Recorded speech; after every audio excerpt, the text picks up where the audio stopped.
चाहिए आप मन के सपोर्ट। आप मन हो तो मैं हो।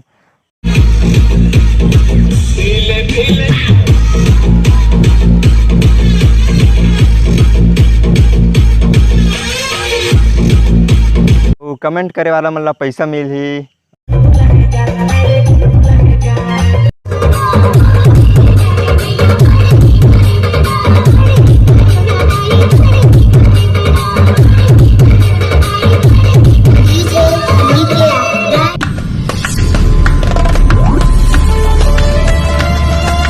जय जोहार संगवारी हो। तो स्वागत है आप मन के अपन यूट्यूब चैनल राजा अंबिकापुरिया ब्लॉग्स में। तो आज हमारे है डीजे ब्लॉग फिर से, और माफ़ी चाहूँ, सॉरी बहुत दिन से वीडियो नहीं आत रही, तो अब से वीडियो आई। और चाहिए आप मन के सपोर्ट। आप मन हो तो मैं हो।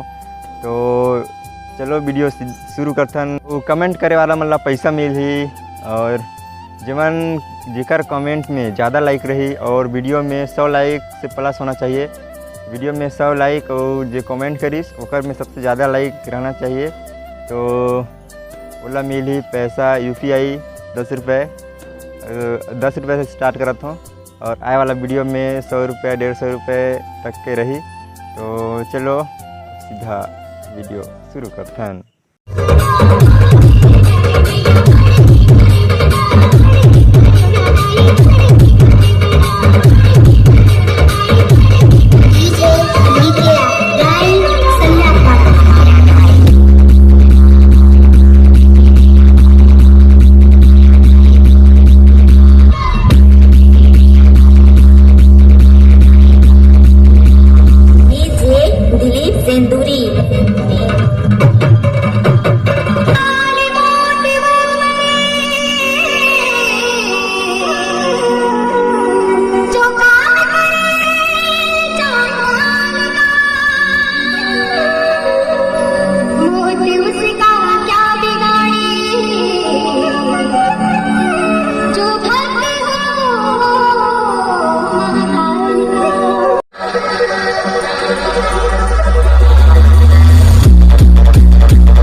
Thank you.